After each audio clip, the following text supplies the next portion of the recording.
All right, you are set and you are live. Thank you. It's 5:30 at Tuesday, March 23rd, the meeting of the Amity Board of Education Policy Committee. I'd like to call the meeting to order. And next item on the agenda is the approval of the minutes from our last meeting, February 22nd. Would someone like to make a motion? I'll make the motion. Go ahead, Paul. All right. All right, so I Any think we're gonna discussion? say that Carla made the motion. Yeah, I think I thought so, Okay. but I'm just Okay. helping Miss Para out, really. Thank you. it's hard to see and hear everything at the same time. And type.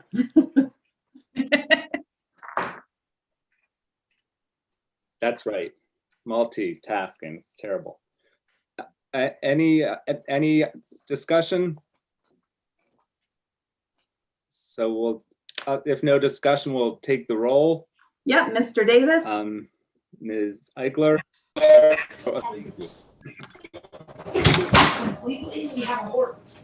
Mr. DeMayo, Ms. Eichler, and Mr. Howard. Okay, all set.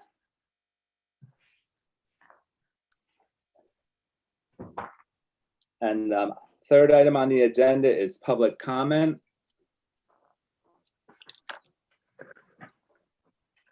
You did receive one public comment from fellow board member, Ms. McCrevin. Ms. Pero should have sent that out to you this afternoon. And it's essentially related to policy 3560, which we'll be considering later in the meeting. So I think we can discuss the substance of that comment as part of our discussion of that policy.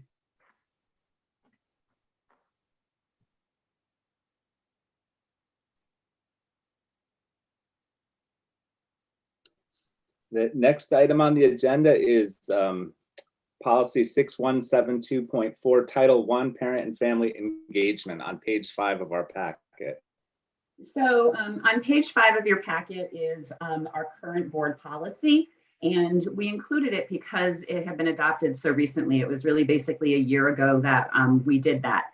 But as part of our, like the packets that we get from CABE that have updates, they provided an update for us because we do go through legislative changes related to Title I.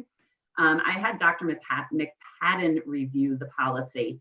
And since she's going to be the person primarily in charge of enforcing that, and it was her recommendation that the board actually adopt the CABE policy version. It's a much simpler version of the policy, and it takes most of the, it takes a lot of what we have in our policy and moves it into regulations, which she is also in the process of updating. And it's typically those regulations that change. So by doing this, by having the simpler policy, it will mean we don't have to update it as frequently through the board, and we can just adjust the regulations based on whatever the legislation requires. So that is the recommendation with policy 6172.4.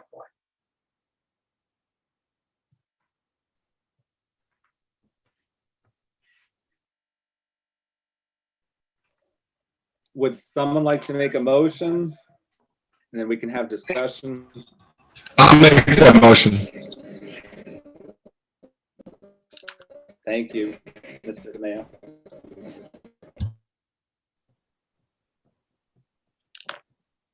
And discussion, any item, any ideas?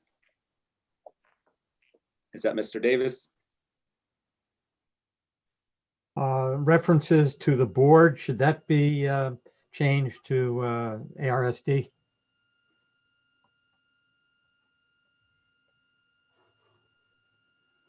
Yes, we can clean up the ARSD and the board and put in all of the acronyms to keep it consistent. And yeah, my apologies because Dr. McFadden doesn't sort of follow closely sort of the way that we tweak them. And then the other thing we'll do is we'll cross-reference the 3 policies that are listed at the bottom to make sure that we have them. If we don't, we will remove those. And then we'll do that prior to sending it to the board for first read. Okay. thank you for bringing that up. Sometimes I don't see those because, because we treat them all that same way, but yeah, the ARSD. One of us will catch it, hopefully.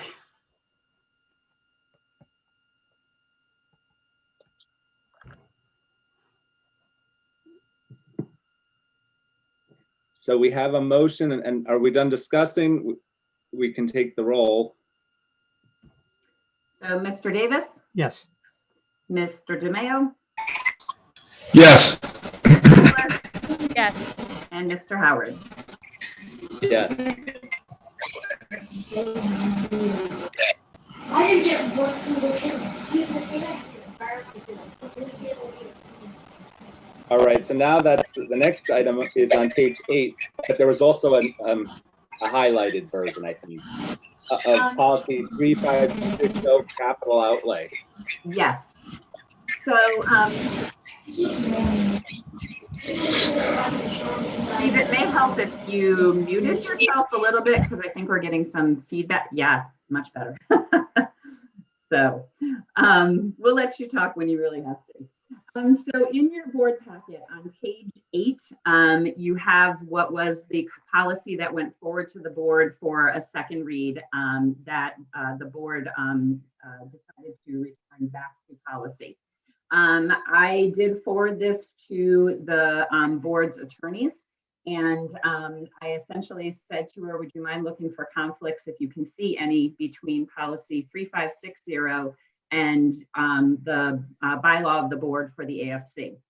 And I asked her to make changes to 3560 since that's what we were revising and to not touch the bylaw. She responded back. I asked Attorney Dugas to also take a look at this as well, since it is really something that is in his wheelbox. I can report that we substantively agree that there is no conflict between the new policy and the existing Finance Committee policy. The former speaks to capital expenditures and the latter to operating expenditures. While there is no conflict, we recommend a small stylistic change to bring the new policy language more in line with the existing Finance Committee policy. And so that is what you have in your packet that is highlighted in yellow. And I think I can show you if I share my screen. Hold on one second. Let's see. I think I can share my screen through this. Oh, there we go.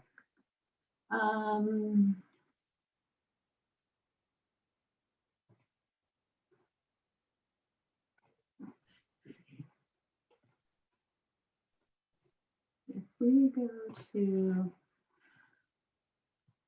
all right.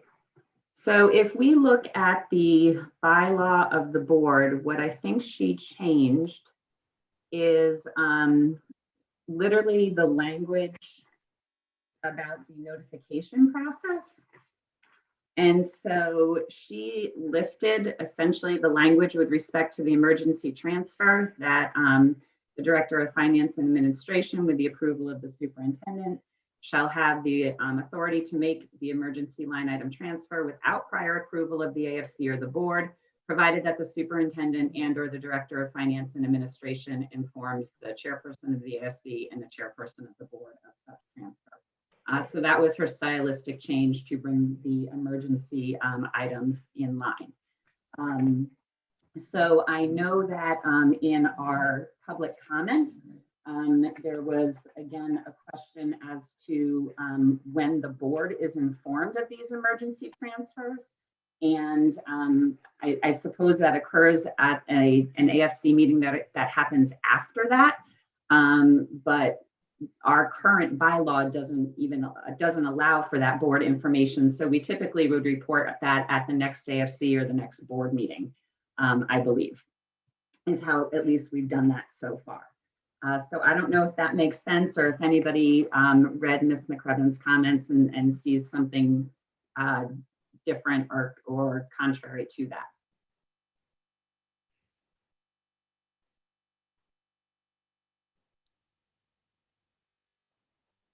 So Mr. Davis? I did speak to her a little bit. And I'm still not entirely certain what her issue is. Even in her letter, she goes back to talking about approved, and she mentions it, but nowhere in the bylaws does it have anything related to the finance committee having to approve anything. It does say in those bylaws that the finance committee makes a recommendation, which is now what we are doing. So we're actually moving the language to comply with what was in the bylaws. Yes. And it is, I agree, because I think if the bylaw does say it's a recommendation, it could be a recommendation to not approve it by virtue of a no vote. But again, that's the recommendation from the AFC where the board ultimately makes the decision. She did also comment that, hang on, I have to find her. I have too many pieces of paper around here, sorry. She did comment about potentially adding in language related to planned appropriations as opposed to just supplemental appropriations, which is something that we can do with the capital outlay. And I am not opposed to making that edit.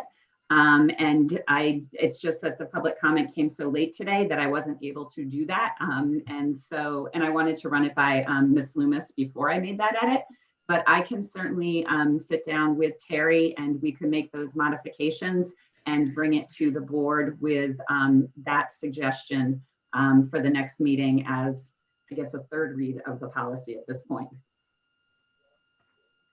Second.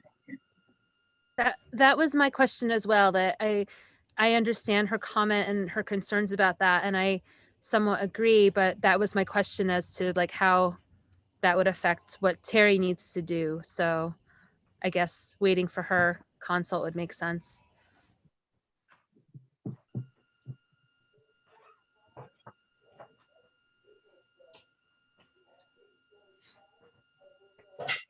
Mr. DeMayo, anything? Nope, I'm following along the lead of everybody else on this one. Hello.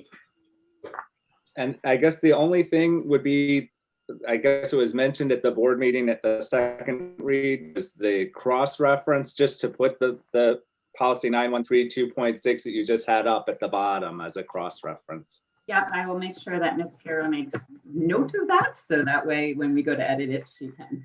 Yep. All right, thank you. So we did the discussion. Did we have a motion? No. No, we did not. So would someone like to make a motion? I'll make the motion to move this to third read. I'll find out if it's considered second or third, but it'll be your final read anyway. We'll just keep it as second because. Yeah, I think that's what they do. Yeah. Thank you. Mr. Davis, And I guess the roll. Yes. Mr. DeMayo, Yes, Ms. Eichler, Yes. and Mr. Howard. Okay, thumbs up.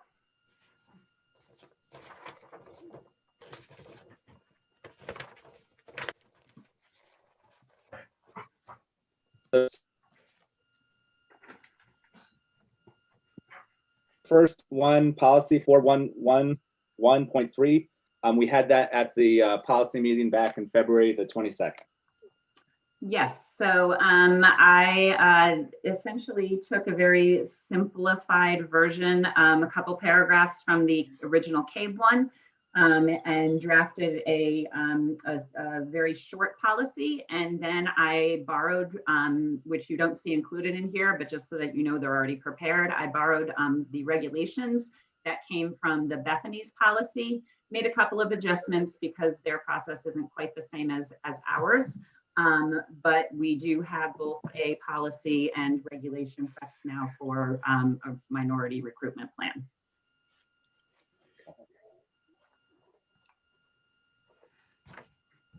So would someone like to make a motion and then we can have discussion? I will make a motion on this. Mr. Davis, Motion Thank to, you. And then the discussion, please.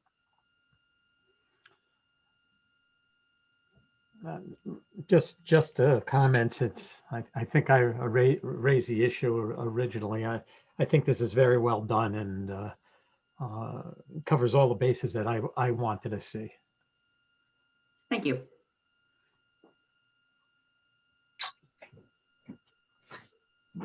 And thank you for looking at the Bethany regulation. That appreciate it. Yeah, well, it helped us to draft ours so we could do them all at the same time. Wonderful. So if that's the end of discussion, the roll. Mr. Davis, Yes. Mr. DeMayo, Yes. Ms. Eichler, Yes. and Mr. Howard. Yes. Okay. Gotcha, Steve. All right. So employee reference checks, that's policy 4112.51 on our page 10 of our packet. Yes, so currently we do not have an existing Amity policy for this, and most of this is governed by either other parts of our policy like the fingerprinting or our hiring process, or some components of it, like all of the references to the DCF background checks. Those are just like, they're just statutory law. I don't even know how else to explain it. They're just things we're going to do because we have to. So I am making a recommendation. Plus, this is pretty extensive and reads much more like a regulation to me. Additionally, I think some of the things that they have in here, like with respect to student teachers, are actually no longer accurate because that changes on almost a yearly basis. So it was my recommendation that the board not adopt this policy. If just for consideration, if the policy committee feels differently, then I would not even propose sending anything forward to the board. I would probably have to have the attorneys work on this one and see if we couldn't get a more parsed down version that makes it a little bit more universal. Well, thank you for that. Would someone like to make a motion and then we can have discussion? I'll make a motion. Mr. DeMayo. Thank you. Yeah. So, and just to be clear, I guess right now the motion is to not consider it as a policy, and if we vote that down, then we move it forward. Correct. Just a point of order. Not to bring it forward. Point of order. Yes. Do we have to make a motion not to have a policy? No, I don't think so. I think what, Ms. Para, we've done this every single meeting. What if we have actually voted not to send it forward to the board? So we have a record that that's what we decided to do, but then it doesn't go to the board. Yeah, I think it's a motion to not consider or something, not adopt. Yes. I'll look at our history. Very good. Thank you, Mr. Davis. So if that no further discussion, we can have the roll. Mr. Davis, Yes on the motion. Mr. DeMayo, Yes. Ms. Eichler, Yes. Mr. Howard. Yes, Excellent. thank you. And then 4112.61, page 16 of our. yes, so this is currently not a Amity policy either. And again, not unlike the other one, HIPAA is just HIPAA, we follow it. And I don't see the need to adopt a policy for a legal act that we just follow. And that's protected again under some of our other policies, like making complaints with respect to discrimination and things like that. So it would be my recommendation not to adopt this. Again, if it's the board's preference that we have this in policy, then I would prefer the version 1, which is a very simple version of recognizing HIPAA. But overall, I don't necessarily see the need for adopting it. Would someone like to make a motion? I'll make the motion. What is the motion? The motion is to not recommend it, forwarding it to the board for consideration.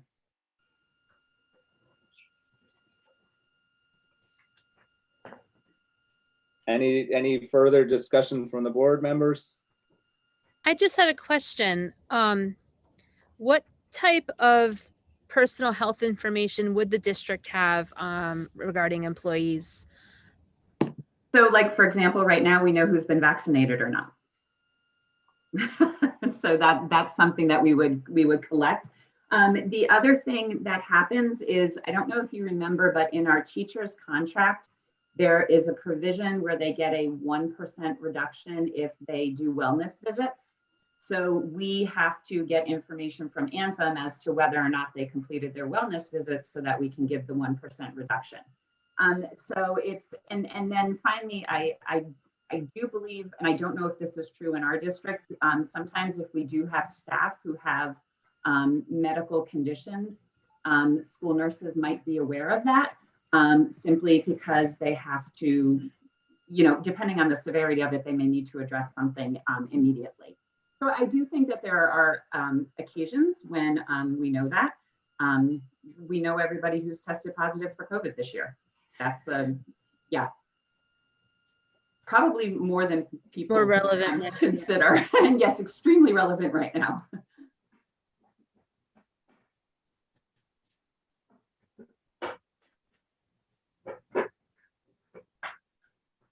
All right, if there's no more discussion, let's have the roll call. We need someone to make a motion. Mr. DeMayo did. Yeah. Thank you. Yes. Not to adopt, not to recommend. All right, Mr. Davis? Yes. Yes. Mr. DeMayo? Yes. Ms. Eichler? Yes. And Mr. Howard? Yes, Okay. Excellent. thank you. Oh, nepotism, employment of relatives, policy 4112.8. It's page 17 of our packet. Yes. So we currently do have this as an existing policy, and when CABE had put in their recommendations, they had suggested a full revision to that policy to align it with current legislation. To be honest, I think that the revised policy limited some of the things that we would want to do, which is the employment of very talented employees. And so I went on a search and found another school district's policy that I preferred. And that's what you have before you. I happen to know that this one was also vetted by attorneys. I think that the biggest piece on this one is that ability for immediate family members of board members and administrators to be employed by the district, but it has to go before the board before that actually happens. Whereas most policies simply say you can't employ those individuals at all. But I would rather not lose quality candidates if we thought that somebody brought something to the district that was exceptional. And so I would like there to be a caveat that would allow us to be able to make those employment decisions. This also just applies going forward. So anybody who's currently in positions or anything like that, as of right now, it doesn't apply to until the adoption of this policy.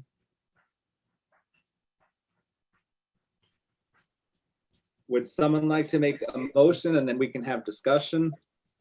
I'll make the motion.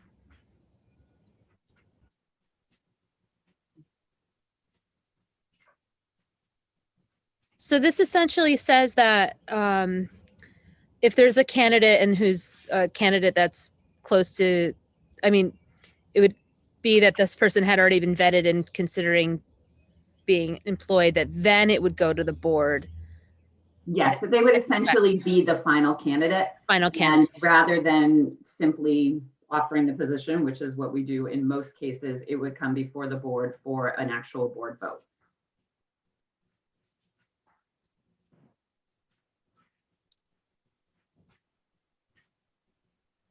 Any further discussion?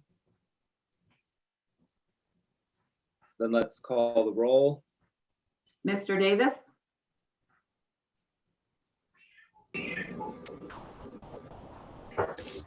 He was frozen, so I think you may have to ask him again.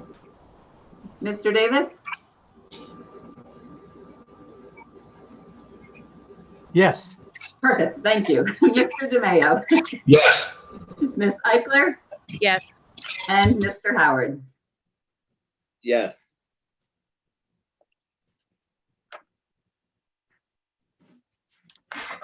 Page 19 of our packet, assignment, policy 4113. So this is an existing Amity policy, and the CABE review says that it's appropriate as written. So I would just ask for a motion that we update the review date on this policy. Doesn't have to go forward for the board, but at least we can acknowledge that we looked at it. I'll make the motion. Thank you, Ms. Eichler. So we just have to add like the date to it and then that's it? Yes, Okay, so we don't even need to vote on it, I think, right? Because it's existing policy? yes, I think that's correct. Ms. Carroll will know again. That's what we've been doing. We've Right. just said accept it and update the date. Yeah, we don't have to vote on that. Perfect. Thank you. I'm paying attention, George. You're doing great, Steve. Load, scheduling, hours of employment, policy 4113.1, page 20 of our packet.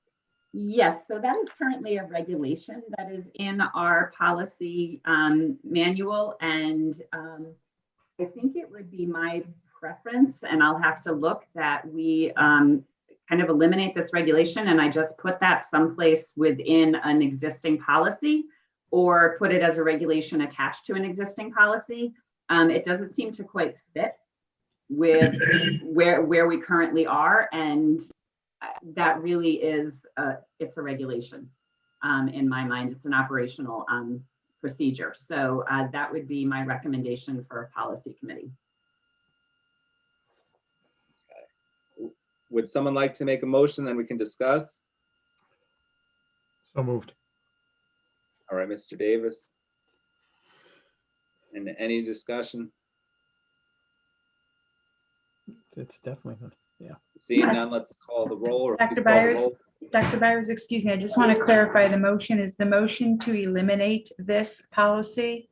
Is that Well, literally? I don't even know that, because right now it's listed as a regulation, and the board doesn't control regulations. So I'm not even sure that we need a motion on this. I think it's more to not make it something standalone and to incorporate it somewhere else. And I think that the committee can just direct the superintendent to do that, because I can move regulations around.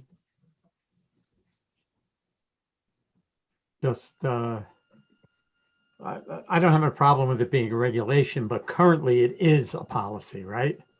It doesn't, it's listed in our policy manual, but at the bottom, if you read it says regulation approved. So Oh, I okay. don't think it was ever identified as a policy. Policy. Yes. Right. It's part of the cleanup that we are doing. Mhm. So again, I don't think we need a motion on that one, since it's just a regulation, but just as we're going through this, to keep the board appraised of each number that we have. All right, so page 21, probationary tenure status, policy 4116. And so CABE does not indicate that it is a recommended or required policy. I would not recommend it for adoption, because all of that is covered under the Teacher Tenure Act. And it's, yeah, it's just part of the Teacher Tenure Act that we follow. So I would not recommend that we move that one forward.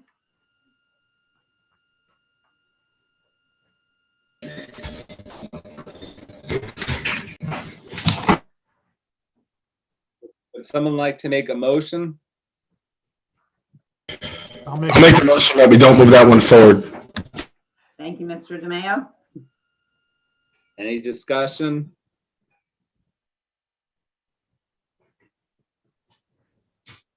None. So we'll please call the roll. Mr. Davis, yes. Mr. DeMayo, Yes. Ms. Eichler, Yes. and Mr. Howard. Yes. Perfect. Thank you. Policy 4117, disciplinary action, suspension, dismissal. It's on page 23 of our packet. This is also another policy that CABE does not indicate is recommended or required.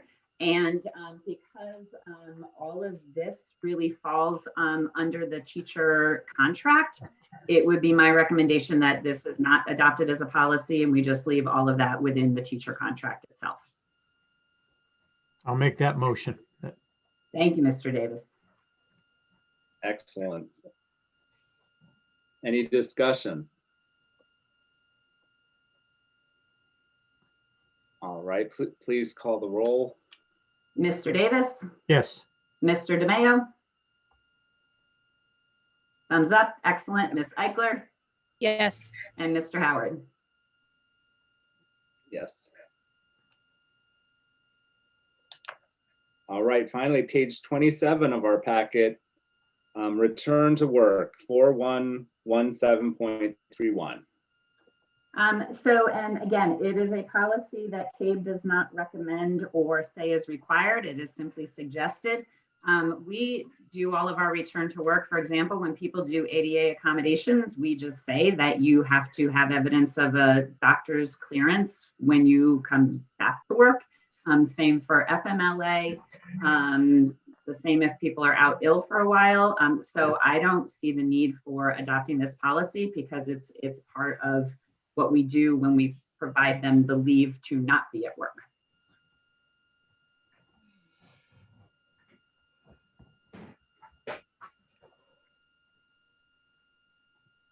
I'll make the motion. Thank you, Ms. Ms. Eichler. Eichler, This forward. any discussion?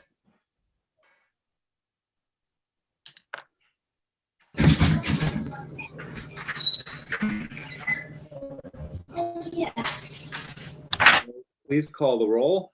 Mr. Davis, Yes. Mr. DeMayo, Yes. Ms. Eichler, Yes. Mr. Howard. Yes. Okay,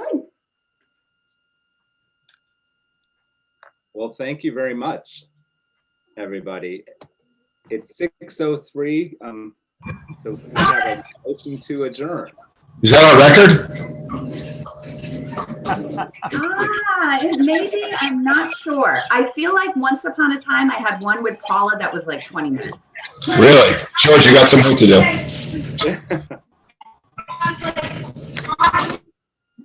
Great committee work. We just need a motion to adjourn. Maybe we don't want to. That would also be a first. We had too much fun, Paul. So, There you go. I'll make the motion to adjourn. Thank you, Mr. DeMayo. Instead of calling the roll, Thank if you everybody very can much. give a thumbs up, we can say that we're approved. all right, thank you very much. Well, Have a good Thank you. evening. have a good evening.